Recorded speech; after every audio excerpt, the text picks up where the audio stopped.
In this video I talk about common mistakes while walking a cat on leash and about unpractical training methods. The first mistake you should avoid is the improper training with a harness at home. Your cat should walk 100% comfortable, should be able to run, play and jump on things while wearing the harness at home. The type of the harness is very important too. Cats usually don't like harnesses which look like clothes, which are wide and restrict a lot of the upper body. This type of harness is also very unpractical in the summer because it's way too hot. In the 9 years of walking my cats, it showed that a simple harness is the best choice. The harness is connected from the neck to the back, but not from the throat to the belly. It's also important that the harness is not too tight. At least 2 to 3 fingers should fit between harness and cat, at the neck and at the belly. How to properly train a cat to wear a harness is shown in my harness training tutorial, which you can find in the pinned comment. The next mistake you should avoid is to pull the leash and drag your cat. Not indoors nor outdoors, you should try to make your cat move forward like that. Pulling the leash makes a cat unsure, tense and defensive. Especially if the cat is already afraid of something, it will make the cat even more afraid.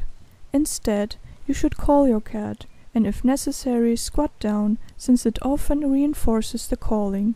Use treats, a toy you can drag behind you, and of course a lot of patience. The only time you should pull a leash, or rather stop the cat with a leash, is when, for example, it tries to get into a den of a wild animal or tries to eat something harmful. Or when the cat spooks and tries to run away, you can stop it with a leash. While doing that, you need to pay attention to something very important. If the cat starts walking backwards, never ever let the leash tense, because the cat could get out of the harness like that. And it really doesn't matter how tightly the harness is or what kind of harness it is. It is important to keep the leash loose the moment you see that the cat turns to the side, since 1 second later it will start walking backwards. If your cat panics, you should go immediately to it. You hold your hand right behind its butt, so it stops walking backwards. Then you squat down right in front of it, so it can hide under your legs. You can also pick it up and hold it, but that should be done the right way, and you should have practiced that a lot of times. How to do that is shown in my How to Walk a Cat on Leash tutorial part 2, which you can find in the pinned comment. An alternative is to use a backpack, which is made for pet transport. You put the backpack wide open in front of the cat, and it will run into it for safety. So that the cat sees the backpack as a safe place, you need to properly train it with it, indoors and outdoors, so it gets used to it enough. The next mistake is to use a short leash. When you buy a harness, there are often leashes which are 1.20 m, which are way too short. A cat won't be comfortable with that. A leash should be at least 4 meters long, better more. I use flexible leashes which are 8 meters long. Short leashes are very unpractical, because cats like to stop and smell things, so you always need to pay attention not to accidentally pull on the leash because the cat suddenly stopped. Also, the cat has absolutely no freedom. It can't go into a bush a little further, climb on a tree, or go back a meter to smell something again.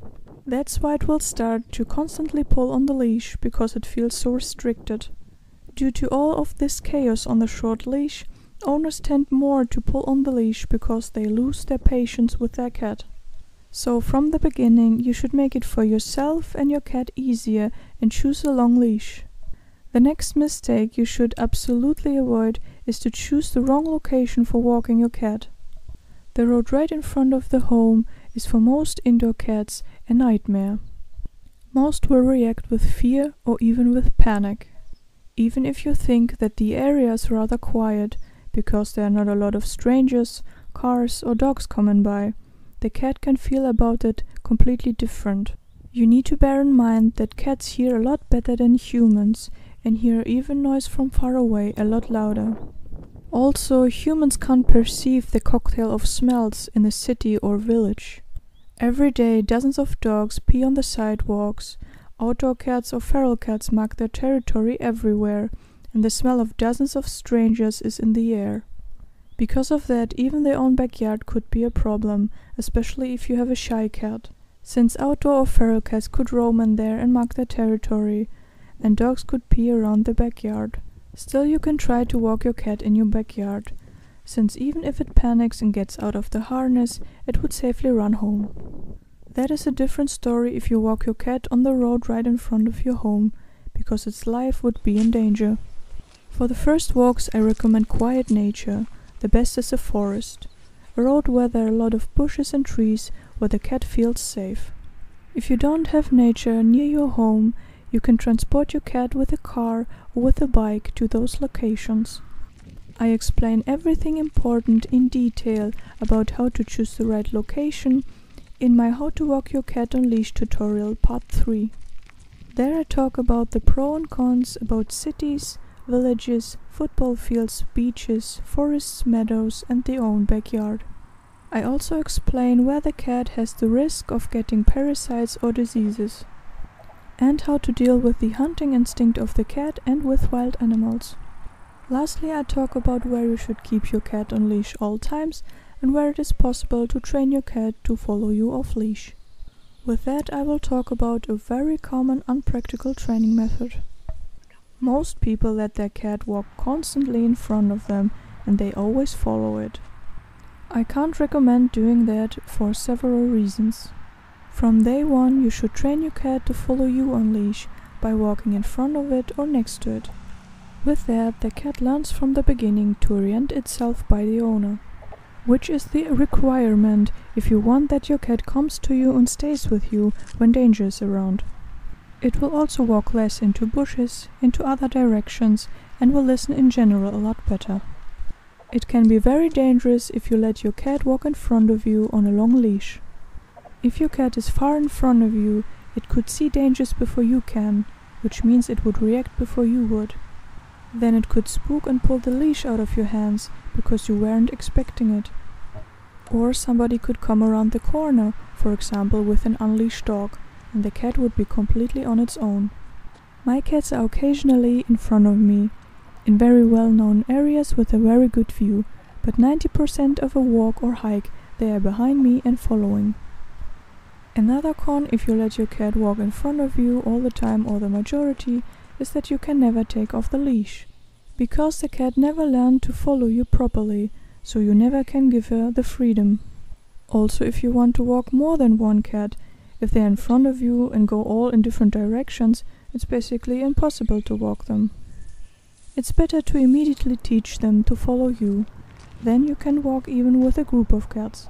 How to train a cat to follow you on leash is explained in my How to Walk Your Cat on Leash tutorial part 1, which you can find in the pinned comment. Another mistake you should avoid is to go on a walk with your cat before having a proper strong bond with it. I don't mean that your cat likes to cuddle with you and purrs all the time, but that the cat actually worked with you before. For example, I can recommend to do agility with your cat. It's like an obstacle course.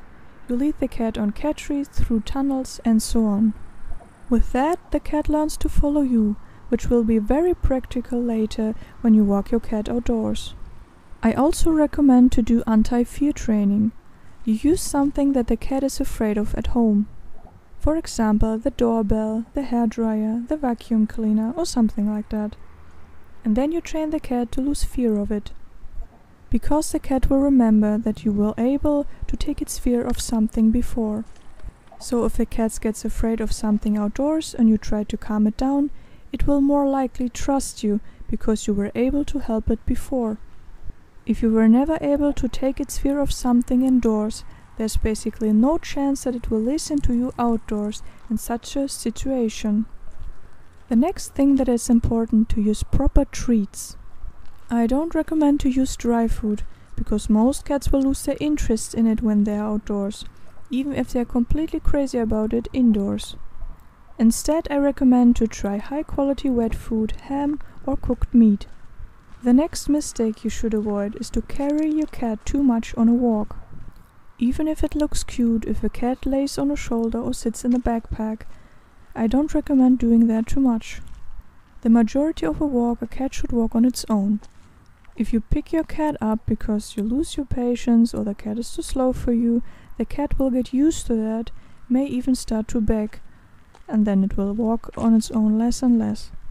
If a cat constantly begs to get carried, the other reason could be that it's just afraid to walk on its own.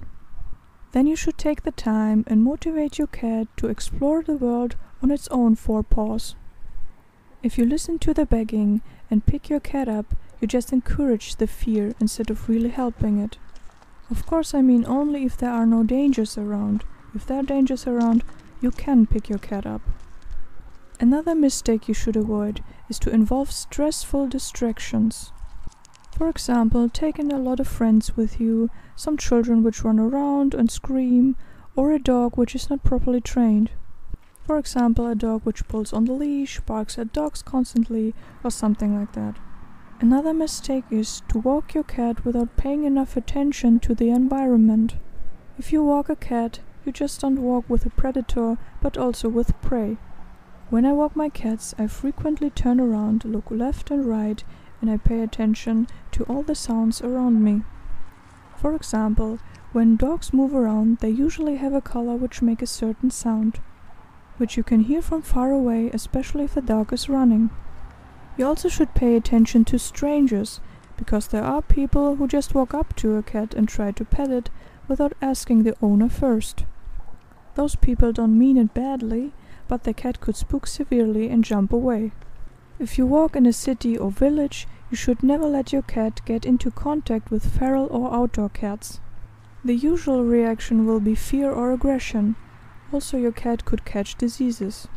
How to handle dangerous situations, for example when unleashed dogs come by, is explained in my How to Walk Your Cat on Leash tutorial part 2. Lastly, it's important to have a constant routine.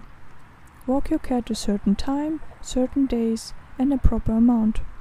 For example, once a week is not enough. I walk my cats every second day.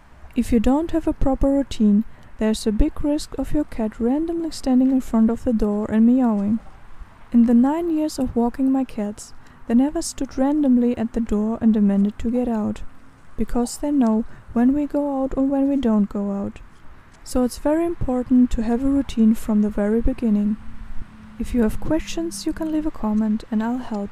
If you liked the video, give it a thumbs up.